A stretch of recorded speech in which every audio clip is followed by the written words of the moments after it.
안녕하세요. 오늘 의료기기 임상시험 마스터 주제로 강의를 하게 된 의료기기 임상개발부 장도은입니다.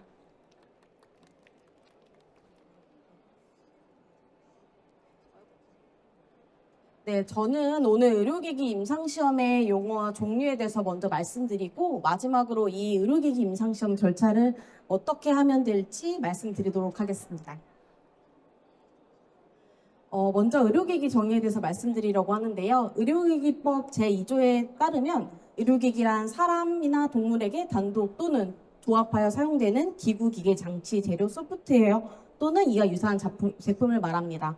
의료기기가 해당된다면 이 네 가지 제품 중에 하나에 해당되게 됩니다. 그러면 이 의료기기 임상시험에 대해서는 어떻게 정의하고 있을까요? 의료기기법 시행규칙에 따르면 의료기기 임상시험은 임상시험에 사용되는 의료기기의 안전성과 유효성을 증명하기 위하여 사람을 대상으로 시험하거나 연구하는 것을 의미합니다. 여기서 저희가 주목해야 할 점은 이 의료기기 임상시험의 목적이 안전성과 유효성을 증명하는 것입니다. 그러면은 우리가 의료기기 임상시험을 계획할 때는 이 안전성과 유효성을 잘 증명할 수 있도록 임상시험을 계획해야 합니다. 그렇다면 이제 의료기기 임상시험에서 사용되는 그런 용어에 대해 설명드리려고 하는데요. 먼저 시험기기와 대조기기에 대해 설명드리려고 합니다. 대조기기는 의료기기 임상시험에서 시험기기와 비교할 목적으로 사용되는 모의품 또는 개발 중이거나 시판 중인 의료기기를 의미합니다. 의료기기 임상시험용 의료기기 안에서 이 대조기기를 제외한 것이 바로 시험기기에 해당되게 됩니다. 그러면 의료기기 임상시험을 진행할 때 저희는 전향적 임상시험으로 수행하게 될지 아니면 후향적 임상시험으로 수행하게 될지 결정할 수 있는데요. 전향적 임상시험은 현 시점에서 연구 대상자를 추적 관찰하는 임상연구 방법입니다. 후향적 임상시험은 현 시점에서 과거의 기록을 대상으로 조사하는 임상연구 방법에 해당되게 됩니다. 앞서서 지금 의료기기 임상시험 방법에 대해 유형에 대해 설명드렸는데요. 이제 무작위 방법에 대해서 설명드리려고 합니다. 배정, 선별, 배열 요 세 가지 용어를 혼돈해서 생각하시는 분들이 있어서 요걸 한 페이지에 담았는데요. 많이 아시다시피 무작위 배정은 임상시험에 참여하는 대상자들을 이제 시험기기에 포함할지 아니면 대조기기에 이 사람을 배정할지를 무작위로 할당하는 방법에 해당됩니다. 그리고 무작위 선별은 검체 혹은 영상 대상으로 한 임상시험, 대표적으로 AI 임상 같은 것이 될 수 있는데요. 이런 경우에 저희가 갖고 있는 전체 검체 혹은 영상풀에서 우리가 스크리닝에 어떤 영상 또는 검체를 포함할지 그거를 무작위로 선정하는 방법에 해당되는데요. 이 무작위 선별은 저희가 필요한 양성 검체는 100개인데 기관에서 연구자께서 갖고 계신 게 300개일 수 있습니다. 그 중에서 이제 100개를 랜덤하게 저희가 추출하는 방법을 무작위 선별이라고 합니다. 그리고 무작위 배열을 말씀드리면 검체 혹은 영상 판독을 해야 되는 경우가 있는데요. 이때 시험자 혹은 평가자들이 편향적으로 이걸 볼 수 있기 때문에 등록된 검체 혹은 영상을 무작위로 배열하는 거예요. 예를 들어서 이 평가자가 양성의 영상이 50개 그리고 음성의 영상이 50개라는 걸 알고 있는데 1번부터 3번까지 다 영상을 봤더니 양성이네를 하면 4번부터 50번까지도 다 양성이겠네 라고 생각할 수 있습니다. 그래서 그런 걸 방지하기 위해서 양성과 음성을 랜덤하게 섞어서 양성, 음성, 양성, 음성 이런 식으로 무작위로 배열을 하게 되는 방법입니다. 앞서서 이제 무작위 방법을 말씀드렸는데 무작위 방법이 결국 편향을 좀 방지하기 위해 사용되는 방법입니다. 근데 눈가림 역시도 편향을 좀 방지하기 위해 사용되는 방법인데 먼저 눈가림에서 공개, 단일 눈가림, 이중 눈가림, 제3자 눈가림 이렇게 나눠서 생각할 수 있습니다. 공개는 저희가 피험자, 그다음 시험자 모두 이게 어떤 의료기기인지, 시험기기인지, 대조기기인지 모두 다 알 수 있는 경우가 공개이고요. 단일 눈가림은 이제 피험자는 내가 어떤 기기를 적용받는지 알 수 없어요. 근데 시험자는 이 환자한테는 시험기기, 저 환자한테는 대조기기 이렇게 아는 경우입니다. 근데 이렇게 시험자가 알게 되면 나중에 이 적용 결과에 대해서 평가할 때 조금 그게 영향을 미칠 수 있어요. 그래서 객관적인 평가 방법 설정이 필요하게 되는데요. 이 부분을 제3자 눈가림에서 더 말씀드리도록 하겠습니다. 그렇다면 이중 눈가림에 대해서 먼저 말씀드리면 이중 눈가림은 피험자도 시험자도 어떤 의료기기를 적용받는지 알지 못하는 거예요. 그러니까 예를 들어서 어떤 A라는 기기를 적용받는데 똑같이 생겼어요. 똑같이 생겼는데 A는 기능이 있어서 내가 그거를 적용받으면 치료가 되는 건데 B는 그냥 모양만 있는 거예요. 그러면은 그거는 알 수가 없는 거죠. 어떤 게 시험기기고 대조기기인지.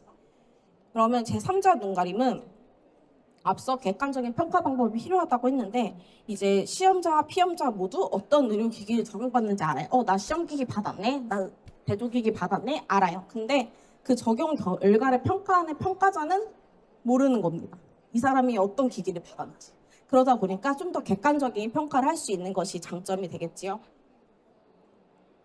앞서서 그 객관적 평가에 대해서 말씀드리다 보니 독립적 평가자와 참조표준의 개념에 대해서 설명드리고 싶어졌어요. 독립적 평가자와 참조표준을 많이 혼동하시는 분들이 있는데 독립적 평가자란 임상 데이터를 제3의 전문의가 평가하는 거예요.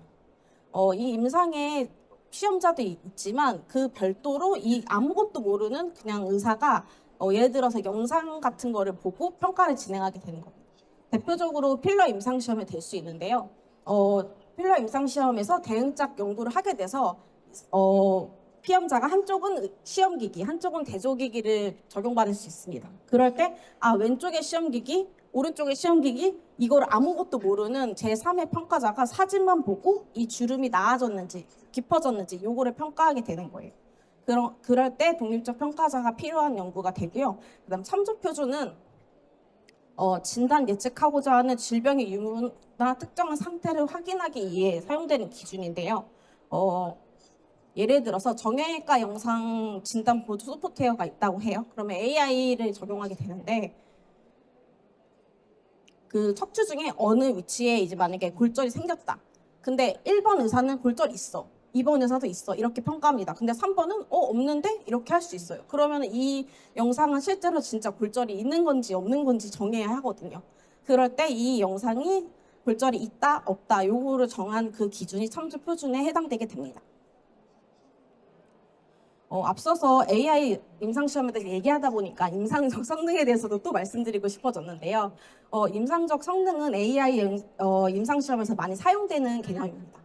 참조표준 결과에 양성과 음성이 있고 우리의 의료기기를 적용했을 때 AI 소프트웨어가 양성이다 음성이다 평가해 줄 수 있거든요. 그럴 때 참조표준도 양성 이렇게 그러니까 실제 특정 질병이 있다. 참조표준이 양성인 환자 중에서 실제로 의료기기 적용해서도 양성, 질병이 있다라고 분류하는 게 이제 민감도에 해당되고요. 참조표준 결과 얘는 질병이 없다라고 했는데 의료기기도 얘 질병 없어라고 하는 게 이제 특이도가 되게 됩니다. 반대로 의료기기 적용 기준 결과를 기준으로 해서 양성일인데 실제로 이 환자의 EMR을 봤더니 이 환자가 질병이 있다라고 하면 양성 예측도가 되고요. 의료기기 적용 결과 얘는 질병이 없다고 했는데 참조표준도 없다라고 하면 음성 예측도가 됩니다. 그래서 결과적으로 AI 임상시험에서 민감도가 얼마다, 특이도가 얼마다 이렇게 제시하게 됩니다. 다음으로 의료기기 임상시험 종류에 대해서 말씀드리려고 하는데요. 여기에 앞서 말씀드린 저희 정의에 따른 의료기기 요거를 등급을 좀 분류할 수가 있는데요. 의료기기는 사용 목적과 그 다음에 이 잠재적 위해성에 따라서 1등급부터 4등급으로 나눌 수 있습니다. 4등급으로 갈수록 위해성이 좀 높은 의료기기에 해당하는데요. 3등급, 4등급은 임상시험을 진행해야 합니다. 그리고 1등급은 식약처에서 임상시험 없이도 인정을 해주고 있고요. 2등급 같은 경우는 일부는 임상을 진행하고 일부는 임상을 진행하지 않아도 돼요. 저희가 1등급 의료기기로 가장 많이 알 수 있는 게 지금 휠체어가 대표적인 예시가 될 수 있고요. 그다음에 위해성이 높은 4등급 중은 저희 백내장 수술 많이 하죠. 그때 인공수정체가 이 4등급 의료기기에 해당하게 됩니다. 그러면 고객사에서 저희가 제품을 하나 개발했어요. 근데 이게 의료기기인가 아닌가 하실 수 있어요. 그럴 때 우리 제품이 의료기기인지 아닌지 판단하는 그 과정이 필요한데요. 크게 4단계로 나눠서 알아볼 수 있습니다. 첫 번째로 아까 말씀드린 그 의료기기법 제2조에 참고해서 저희 제품이 의료기기인지 확인해 볼 수 있어요. 제2조에서 정한 저 조건에 해당되고 우리의 제품이 저 4개 중에 하나에 해당돼요. 그럼 우리 의료기기다 하고 알 수 있는 거죠. 그래서 만약에 이제 우리 제품이 의료기기라는 거 알게 됐어요. 그러면은 우리 품목명 뭐지? 품목번호 뭐지? 몇 등급이지? 이게 궁금하실 수 있습니다. 그럴 때 의료기기 품목 및 품목별 등급에 관한 규정을 참고하시면 돼요. 여기에 보시면 크게 W로 4개가 나눠져 있는데요. 첫 번째로 기구기기, 두 번째 의료용품, 그 다음에 치과 재료, 그 다음에 많이 아시는 소프트웨어 제품 이렇게 해당됩니다. 여기 그 문서에 검색을 해보시면 품목명, 그 다음에 설명, 그리고 몇 등급인지 아실 수 있어요. 그래서 우리 제품이 이 중에서 어디에 해당된다. 예를 들어서 혈압 분석 소프트웨어고 우리는 2등급이다. 이렇게 아실 수 있어요. 근데 이렇게 봤는데도 잘 모르실 수 있어요. 우리 거 뭐지? 이렇게 하실 수 있는데 그럴 때는 이제 기허가되거나 이제 인증 신고된 유사한 제품을 검색해서 우리 거가 뭔지 한 번 더 확인해 보실 수 있는데요. 식약처에서 운영하는 저 의료기기 안심 책방이라는 사이트가 있습니다. 거기에서 검색을 하실 수 있는데 우리가 제품 개발 때 고려했던 A라는 회사에 동그라미라는 제품이 만약에 있다고 하면 여기에 업체명의 A를 검색해 보거나 아니면은 제품명의 동그라미를 검색해 보면 그 제품의 정보에 대해서 알 수 있어요. 그럼 이 제품의 품목명이 뭐고 얘는 몇 등급이고 해서 우리가 참고할 수 있는 거죠. 근데 이렇게 했는데 사실 우리 제품은 내 생각에 이 세상에 없던 제품이야. 아무도 한 적이 없는 제품이야. 이런 생각이 드실 수 있어요. 그럼 우린 품목이 뭐지? 라는 의문이 드실 수 있는데 그럴 때는 식약처에 물어봐야 합니다. 그럴 때 의료기기 전자민원 사이트에서 우리 제품이 뭔지 물어볼 수 있어요. 여기 보시면 의료기기 질이라고 있는데 여기에서 의료기기 해당 여부를 먼저 검토를 요청드리면 됩니다. 그러면 워킹데이 10일 안에 우리의 결과에 대해서 이제 말해주는데요. 이거를 신청할 때 저희가 그냥 우리 제품 뭐예요라고 물어보면은 식약처도 우리도 잘 모르겠어라고 할 수밖에 없어요. 그러면 이제 저희도 준비한 서류가 있는데요. 제품 사용 목적에 대한 자료도 제시해야 되고 우리 어떻게 생겼어, 원자재 뭐야, 성능 어때 이런 정보도 같이 줘야 합니다. 그리고 어떻게 우리 의료기기 작동되는지, 규격이 어떤지 이런 자료를 줘야 식약처도 보고 우리에게 정보를 주실 수 있어요. 그래서 이렇게 정보를 가지고 우리 제품이 뭐고 어떤 등급이고 하면 이제 임상시험을 시작할 수 있게 되는 거예요. 그러면 이제 임상시험 분류에 대해서 이제 말씀을 드리려고 하는데요. 먼저 주체에 따라서 분류할 수도 있고 목적에 따라서 분류할 수도 있습니다. 연구자 주도 임상시험 많이 들으신 용어로는 IIT라고 하는데 이런 경우에는 교수님께서 주도적으로 하시게 되면서 연구자와 스폰서 역할을 모두 가져가시는 거고요. 저희가 일반적으로 알고 있는 대부분의 임상시험은 의뢰자 주도 임상시험에 해당됩니다. 그럼 목적에 따라서 탐색 임상시험과 확증 임상시험 나눠볼 수 있는데요. 탐색은 저희가 초기 안전성 및 유효성 정보 수집을 위해서 진행되는 임상시험인데 소규모 대상자로 진행하게 되는 초기의 임상시험입니다. 근데 이 탐색 임상시험의 결과로 인해서 이제 평가 방법의 근거를 제공이 되므로 되게 중요하다고 생각할 수 있습니다.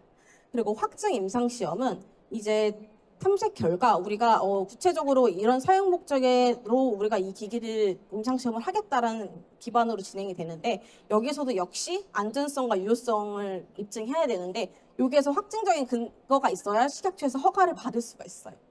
그리고 이런 확증 임상시험을 할 때는 그래서 그냥 뭐 10명 할게, 30명 할게 이렇게 할 수 없고 저희가 가지고 있는 기기의 성능과 여러 가지 팩터들을 고려해가지고 통계적으로 이만큼의 피험자를 모아서 임상시험을 수행해야 돼라고 이제 정해지게 됩니다. 그래서 사실 이 통계적으로 임상시험 대상자를 선정하는 과정이 꼭 필요하기 때문에 확증 임상시험을 처음에 설계할 때 조금 다들 어려움이 있으세요.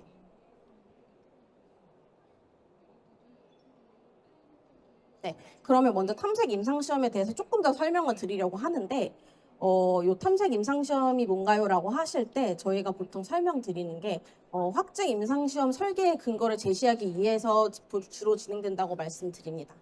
그래서 탐색 임상시험을 하고 결과가 나오면 그 결과를 가지고 이 평가 변수가 어떤 평가 변수를 우리가 확증 임상시험에서 가져가야 할지를 알 수 있고 그 다음에 탐색 임상시험에서 사용한 그 통계 분석 방법이 적정한지 우리의 기기의 성능을 입증하기에 적정한지 확인할 수 있는 기회가 되고요. 그리고 내부 성능 평가로 우리 기기 이 정도 성능이 나와라고 생각을 하고 있으셨을 텐데 실제로 탐색에서도 그 정도의 성능이 나오는지를 확인하실 수 있어요. 근데 다만 하나 말씀드리고 싶은 게 디지털 치료기기를 품목으로 만약에 임상시험을 하신다고 하면 치료기 전에 근거 생성을 하려고 우리가 탐색을 하려고 한다 하실 때는 이제 유사 제품이나 제품의 논문이나 문헌들을 발췌해서 제출이 가능하다고 이제 디지털 치료 허가 심사 가이드라인에서 얘기하고 있습니다. 그리고 확증 임상시험에 대해서 말을 쓰면 드리면 먼저 그 확증 임상시험을 저희가 계획을 하고 식약처의 승인을 받으려고 하잖아요. 그럴 때 이 임상시험 계획서에는 반드시 이제 의료 허가 기준에 적합한 자료가 생성되도록 이 계획서를 작성해야 돼. 이게 굉장히 중요한 건데 우리가 아무리 임상을 열심히 했는데 그게 허가 기준에 적합한 그런 자료가 안 되면은 이거는 확증 임상시험을 해서 허가를 받을 수가 없는 거예요. 그래서 확증 임상시험을 계획할 때 요거를 되게 염두에 두고 진행해야 된다고 말씀을 드리고 싶고 앞서 말씀드렸던 피험자 수를 이제 통계적으로 산출을 해야 되는데 만약에 우리의 성능을 입증하기 위해서 통계적으로 30명이 필요하다고 해요. 근데 우리가 30명보다 적게 모으면 우리 기기가 진짜 제품의 기능이 있어도 성능을 입증하기가 어려운 거예요. 그래서 너무 작으면 안 되고 반대로 그럼 무조건 많이 모을까? 100명 모아? 그러면은 또 비용적인 측면에서 비효율적이고 그다음에 그 환자들이 여기에 배정 안 됐으면 다른 더 좋은 치료 받을 수 있었을 텐데 이제 그게 안 되는 거죠. 그래서 비윤리적이고 그래서 적정한 피험자 수를 산출하는 것이 필요하게 됩니다. 그러면 이제 앞서서 제가 이제 임상시험의 용어와 그다음에 종류에 대해서 말씀드렸다면 이제 실제로 우리가 임상시험을 진행하게 됐을 때 어떻게 해야 될지 말씀드리려고 하는데 가장 첫 번째로 해야 되는 중요한 작업은 임상시험 계획서를 작성하는 겁니다.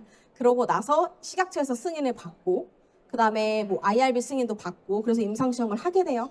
하게 되면 마지막에 끝나고 나서 종료 보고 여기까지 1년의 과정이라고 할 수 있는데요. 각 단계에서 어떤 업무를 하는지 좀 설명드리도록 하겠습니다. 먼저 임상시험 계획서를 개발을 하고 그다음에 이 제품에 대한 기술 문서 그다음에 GMP 이걸 가지고 저희가 식약처에 검토 요청을 합니다.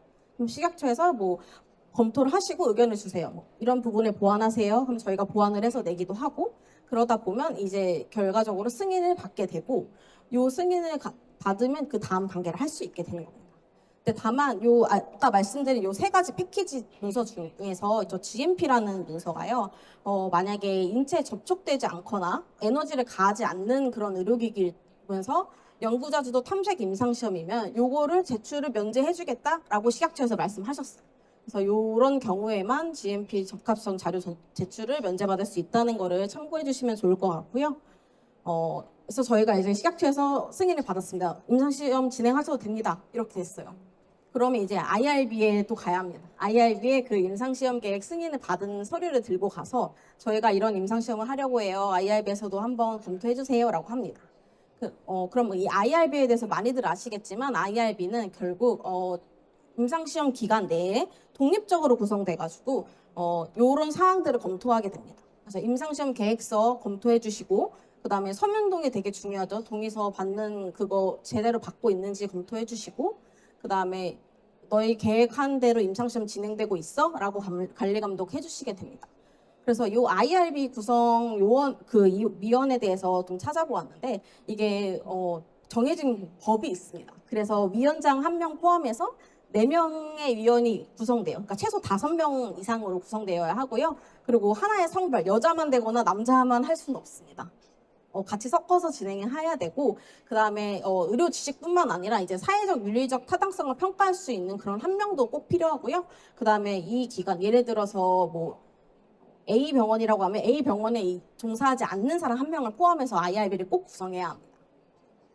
그래서 IRB 승인까지 받게 되면 저희가 이제 임상시험을 실시하고 피험자를 이제 모집할 수 있는 조건이 되게 됩니다. 그 과정에서 이제 임상시험 실시 관리를 하게 되는데요.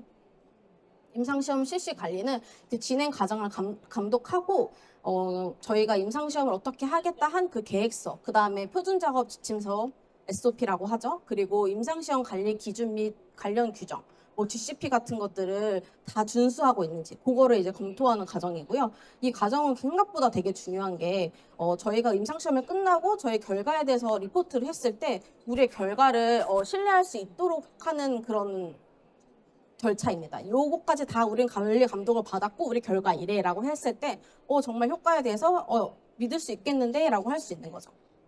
그래서 임상시험 실시 관리가 끝나고 나면 이제 모아진 데이터를 관리하는 부서로 넘어가게 됩니다.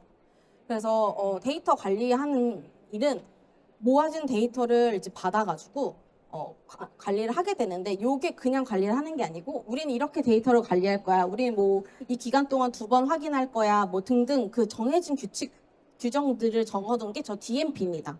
데이터 매니지먼트 플랜이라고 해가지고 데이터 관리 계획서예요. 저거를 작성해서 그 기준에 따라서 잘 입력이 됐는지 확인하고 의학용어, 예를 들어서 뭐 질병이나 아니면 약물 같은 경우는 정해진 의학용어로 코딩을 하게 되고요. 결과적으로 데이터 품질을 관리한 후에 이제 DB 락을 하게 됩니다.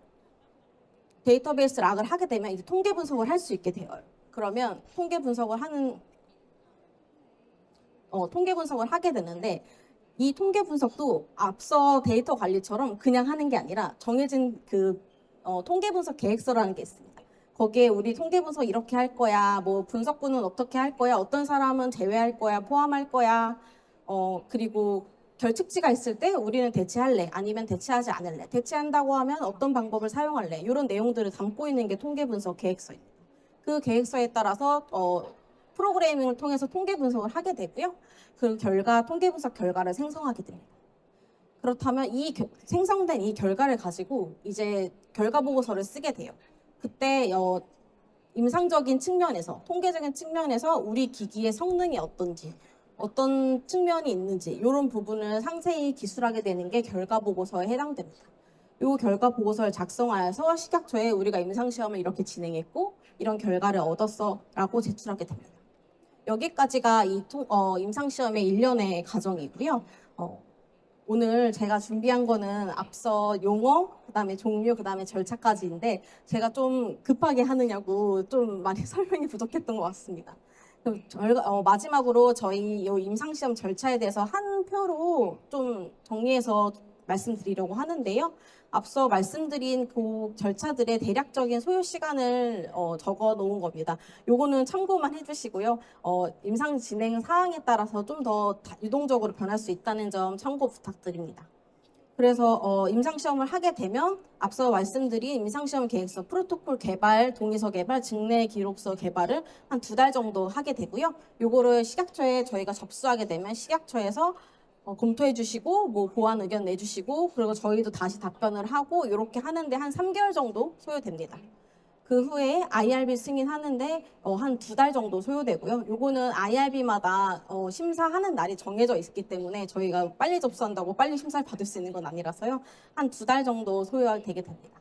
그리고 임상시험 진행은 품목마다 좀 많이 달라질 수 있는데요. AI 임상 같은 경우는 호양적으로 진행하게 되고 해서 좀 빨리 진행될 수 있지만 뭐 추적 관찰 기간이 12달이 넘어가는 거면 무조건 이 기간은 굉장히 늘어나게 됩니다.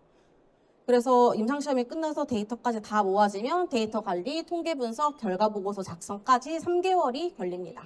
그래서 이렇게까지 해서 결과 보고서를 작성해서 식약처에 내면 이제 임상시험의 1년의 과정이 진행되고 종료된 거라고 생각해 주시면 될 것 같습니다. 네, 제가 준비한 건 여기까지고요. 네, 혹시 뭐 궁금하신 사항이 있으시면 요 하단의 주소로 문의 남겨주시면 답변 드리도록 하겠습니다. 감사합니다.